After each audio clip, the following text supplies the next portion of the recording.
त्याला काकांचे विचार समजतच नव्हते का? का मैत्रीचे संबंध जोडण्याची त्याची इच्छा नव्हती? दोन्हीही पर्याय जरा अस्वस्थच करणारे होते. संध्याकाळचे 7 वाजत आले होते. आम्ही सर्वजण थकलेलो होतो. आमचा प्रयोग आता अशा एका अवस्थेत होता की तो थांबवणं अशक्य होतं. पण जे उत्तर किंवा फलित मिळत होतं ते नुसतं जिज्ञासा चाळवणारं होतं. वर स्वयंपाकघरात खाण्यापिण्याची सर्व तयारी आहे, महंती म्हणाले. पाराशर, तू आणि मेघ वर जाऊन काही खाऊन, वाटलं तर 1 तासाभराची विश्रांती घेऊन या. आम्ही तिघं इथे आहोत. तुम्हाला माहीत असायलाच हवं, असं जर काही घडलं तर आमच्यापैकी कोणीतरी तुम्हाला बोलावून आणेल. तोवर इथली काही काळजी करू नका. मी आणि मेघ तळघरातून वर आलो. वर जेव्हा एकदम मोकळं वाटलं तेव्हा खाली किती कुंद वातावरणात, किती ताणाखाली आम्ही वावरत होतो त्याची खरी कल्पना आली. पुऱ्या, भाजी, चटणी, कोशिंबीर, खीर, लोणी, दही, सांबार, लिंबाच्या फोडी, 3 प्रकारची लोणची. आम्ही 2 ताटं करून घेतली. खुर्च्या मागे ओढल्या. सगळा सस्पेन्स आहे नाही का? मेघ म्हणाले. सस्पेन्स म्हणण्यापेक्षा वेगळं, अनोळखी असं म्हणा. राईट. खरं सांगू का पाराशर, इतपत यश येईल याचीही मला स्वतःला शाश्वती नव्हती. एक उणीव जाणवते मेघ. आतापर्यंतचं सर्व बोलणं, सर्व आवाज, सर्व संभाषण आपण टेप करून ठेवायला हवं होतं. टेप कशासाठी? पुरावा म्हणून? बचावासाठी? तेही एक कारण आहे. आणखी 1-2 शंका मनात येतात. आपण सर्वांनी काही शब्द ऐकले, पण ते नेहमी सारखे आपल्या कानांनी ऐकले का ते सरळ आपल्या मनातच उमटले? म्हणजे टेलिपथीसारखं काहीतरी? येस. पण काकांचे ओठ हालत नव्हते का? मेघ, कानांनी शब्द ऐकल्याचा भास होऊ शकतो, मग डोळ्यांनी हालचाल पाहिल्याचा भास होणं अशक्य आहे का? ऑडिटरी कॉर्टेक्स जर एक्साइट होऊ शकतं तर मग व्हिज्युअल कॉर्टेक्स का नाही? पाराशर, हे फील्ड महंतींचं आहे. त्यांचं मत ते सांगतील, तुमचं काय? मेघ बराच वेळ माझ्याकडे पाहत होते. बोलावं का नाही याचा विचार करत होते. शेवटी त्यांनी खांदे उडवले. पाराशर, आपल्याशी संवाद करत होते ते काकाच होते का? आधी मला त्यांच्या प्रश्नाचा अर्थच समजला नाही. काकाच होते का म्हणजे काय? अर्थात काकाच होते. त्याला पुरावा काय आहे? पुरावा कशासाठी हवा? सर्व आपल्या नजरेसमोरच झालं नाही का? नाही मेघ, तुम्ही कमाल करता. म्हणजे काकांचा देहांत आपल्या समोर झाला, पण त्यानंतर आपण फक्त एक आवाज ऐकतो होतो. तो काकांचाच आहे याला काय पुरावा? पण त्यांना विचारलं तर ते काकांच्या आठवणी सांगतील की. ओठ वापरता आले तर मेंदू वापरता येणार नाही का? मेघ, काय सांगायचं ते स्पष्ट शब्दात सांगा बरं. तुम्ही सर्व फिजिओलॉजिस्ट आहात. शरीराशी, अवयवांशी तुमचा संबंध येतो. मानसशास्त्राचा, हिप्नॉसिसचा प्रांत अगदी सीमेवरचा आहे. मनातल्या खोल गर्भातल्या सुप्त दबलेल्या शक्तींचा तिथे सतत संबंध येतो. इतके चमत्कारिक अनुभव येतात की सहजासहजी विश्वासच बसणार नाही. हिप्नॉसिस खाली असलेल्या माणसाची मानसिक अवस्था मोठी विलक्षण असते. सर्व दारं सताड उघडी असलेल्या एखाद्या घरासारखीच म्हणा ना. त्याच्या बचावाच्या सर्व फळ्या खाली घेतलेल्या असतात. मनात कोणालाही मुक्त प्रवेश असतो. पुढे आणखी काही? मी नवलानं मेघांच्याकडे पाहत होतो. आता शेवटपर्यंत ऐकून घ्या. आमच्या नेहमीच्या हिप्नॉसिसच्या प्रयोगात माणूस रिसेप्टिव्ह असतो. सूचनांचा त्याच्यावर खूप परिणाम होतो. पण मानवतेचा जो एक रेशियल सबकॉन्शियस आहे, सर्व मानव वंशाचा जो एक वारसा आहे, तो अबाधित असतो. इमारतीच्या भक्कम पायासारखा अभंग असतो. माझी आपली अशी एक कल्पना आहे की काकांना ते संरक्षण नाही. मृत्यूरेषा ओलांडली की मानवजातीशी असलेला त्यांचा संपर्क संपला. सागरावर सोडलेल्या एखाद्या रिकाम्या जहाजासारखं त्यांचं शरीर, त्यात कोणालाही नाही, कशालाही प्रवेश शक्य होता. ही आपली, माझ्या मनातली एक शंका आहे. आता त्याविरुद्ध काय इलाज आहे? म्हणजे तुमची कल्पना आहे तसं काही घडलं असलं तर? घडलं आहे याला तरी काय पुरावा? एक खबरदारी मी आधीच घ्यायला हवी होती. काकांशी जरा दीर्घ बातचीत करायला हवी होती. फ्री असोसिएशनची काही सिटिंग्स घ्यायला हवी होती. माणसाचं व्यक्तिमत्व त्यातून बरोबर दिग्दर्शित होतं. ती चाचणी आताही त्यांच्या मृत्यूनंतरही घेता आली असती. मग जरासे हसून ते म्हणाले, पाराशर, असं काही झालंच आहे असं मी म्हणत नाही. मनात विचार आला तो तुम्हाला सांगितला. नाहीतर आपण हार्ड सायन्सच्या पलीकडे गेलेलोच आहोत. आता आपण कशासाठीही तयार असायला हवं. किती अनपेक्षित शब्द, पण घटनाही अनपेक्षितच नव्हत्या का? तास उलटायच्या आतच आम्ही खाली तळघरात आलो. खालचे तिघेही आम्ही येताच वर गेले. जाता जाता महंती एवढंच म्हणाले, सर्व ठीक आहे मेघ. मी काकांना एक दोनदा काही विचारलं, पण तुमच्या आवाजाखेरीज त्यांना इतर काही जाणवतच नाहीसं दिसतंय. आम्ही दोघं टेबलाच्या 2 अंगांना उभे राहिलो. महंतींनी रात्रीसाठी पुन्हा एकदा 50 किलो बर्फ मागवून घेतला होता. एका मोठ्या गोणपाटात भुशाखाली तो कोपऱ्यात ठेवला होता. तळघरातली हवा बर्फामुळे गारीगार पडली होती. मेघांच्या तोंडचे आताचे विलक्षण शब्द मनात सतत घोळत होते. समोरचा बर्फाखाली झाकलेला हा निश्चल आकार, एकदा हाच आकार काका या नावानं मानवी समाजात वावरला होता. त्यांच्या तथाकथित मृत्यूनंतर ते एक केवळ रिकामं आवरण राहिलं होतं. आता त्यात आणखीच काहीतरी प्रवेशलं होतं का? काका, मी मेघ बोलतोय. नीट समजतात का माझे शब्द? हो. अजून सभोवतीच्या त्या लाटा जाणवतात का? हो. जोर कमी झाला नाही? नियमितपणात बदल झाला नाही? नाही. असं वाटतं. काय वाटतं? तिथे बाहेर अंधारापलीकडे जे कोणी आहे त्याला माझ्याशी संपर्क साधायची विलक्षण निकड जाणवते. राग नाही? संताप नाही? संताप आहे, पण तो विफलतेचा आहे, अपयशाचा आहे. संताप तुमच्या विरुद्ध नाही, राग तुमचा नाही? नसावा असं वाटतं. म्हणजे हा अंधारकोश एक संरक्षक पडदा आहे असं म्हणाल? संरक्षक पडदा असेलही, कदाचित एखादा अडथळाही असेल. काकांचा आवाज जरा थांबून आला. हा अडथळा दूर झाला नाही तर कदाचित नुकसानही होईल. नुकसान? कोणाचं? तुमचं? आपलं? त्याचं? कसं सांगणार? जे जाणवलं ते सांगितलं. काका, पूर्वी तुम्हाला असा अनुभव कधी आला होता का? मला आठवत नाही. उत्तर किती झटक्यात आलं. जणू काही त्यांना पृथ्वीवरच्या पूर्वजन्मातल्या आठवणी अप्रिय होत्या, नकोच होत्या. तुम्हाला काय आठवतं? एक खोली, एक टेबल, मी त्यावर झोपलेलो आहे. टेबलासभोवती तुम्ही 5 जण आहात. डॉक्टर मेघ, महंती, सायन्ना, गोयल, पाराशर.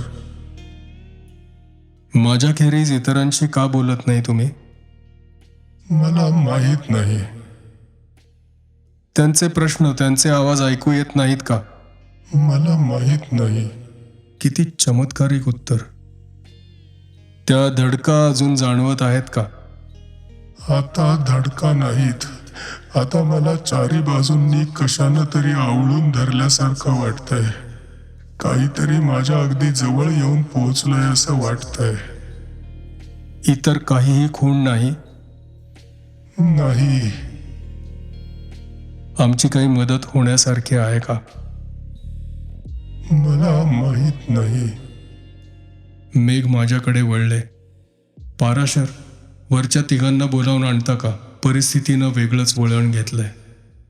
त्यांच्या आवाजातली उत्कंठा संसर्गजन्य होती. माझीही नाडी वेगानं दौडायला लागली होती. बाकीच्या तिघांना बोलावण्यासाठी मी निघालो, पण तळघराच्या दारापाशीच थांबलो. तेथे काहीतरी होत होतं. काय होणार आहे याची कल्पना सुद्धा अशक्य होती, पण सारखं वाटत होतं की त्या तळघरात मेघांना एकटं सोडून जाऊ नये. मेघ आणि टेबलावरचं ते ब्लँकेट खाली बर्फाच्या तुकड्यांनी झाकलेलं काकांचं शव. काकांचा आत्माच जर खरोखर इतके तास आमच्याशी संदेशन करत असला, तर आता त्याच्या जोडीला जवळ सभोवती आणखी काहीतरी आलं होतं. मला थांबलेला पाहताच मेघ म्हणाले, जा ना, थांबलात कशासाठी? वेळ महत्वाचा आहे. माझ्या शंका किंवा माझी भीती मला शब्दात मांडता येईना. डॉक्टर मेघ, तुम्ही इथे एकटे आहात. आत्तापर्यंत तळघरात सतत 2 किंवा 3-4 जण असायचे. नक्की जाऊ? Oh, for God sake, this is simply a cadaver. त्यांनी ब्लँकेटच्या ढिगावर जोरानं हात आपटला. मी जिन्यानं वर निघालो आणि स्वयंपाकघराच्या दाराशी पोहोचतो तोच कानावरती किंचाळी आली. आवाज ओळखू आला नाही, पण तळघरातून आलेली किंचाळी डॉक्टर मेघांचीच असणार.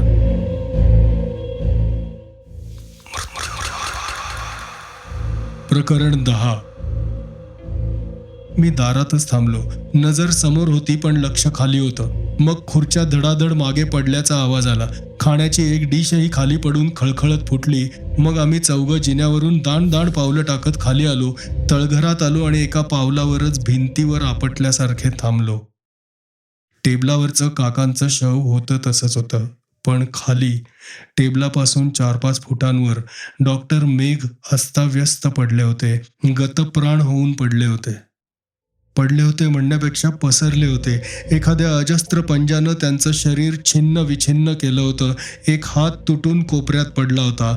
पोटातला कोथळा रक्तमासाच्या लथाड्यात पसरला होता. त्याच पंजाच्या प्रहारानं अर्धा चेहरा छाटला गेला होता.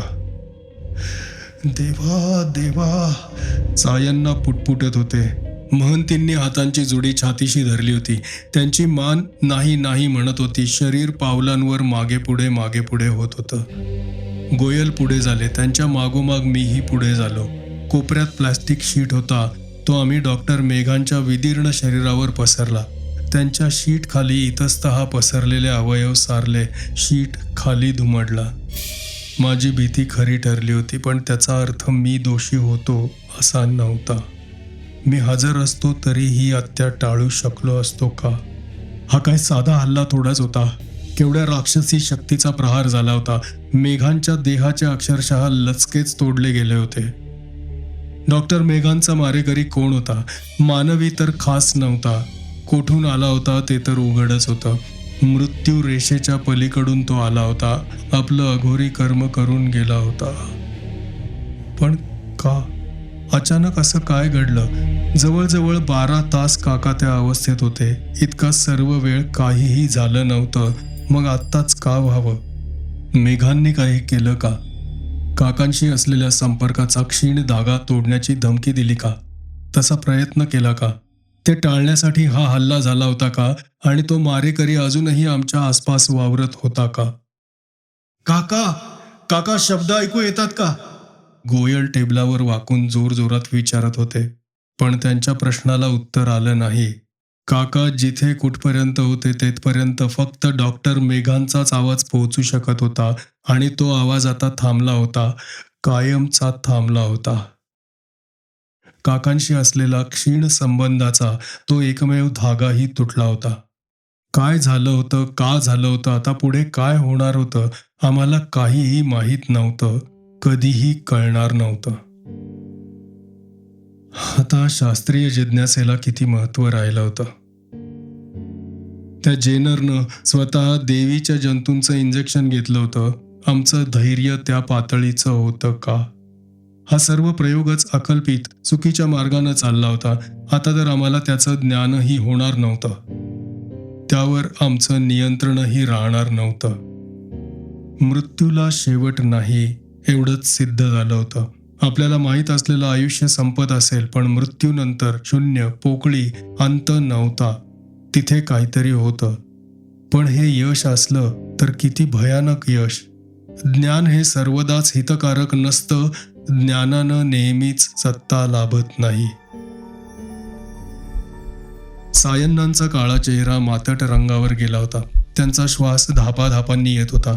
बोलण्यासाठी त्यांनी तोंड उघडलं, पण त्यांच्या तोंडातून शब्द बाहेर पडला नाही.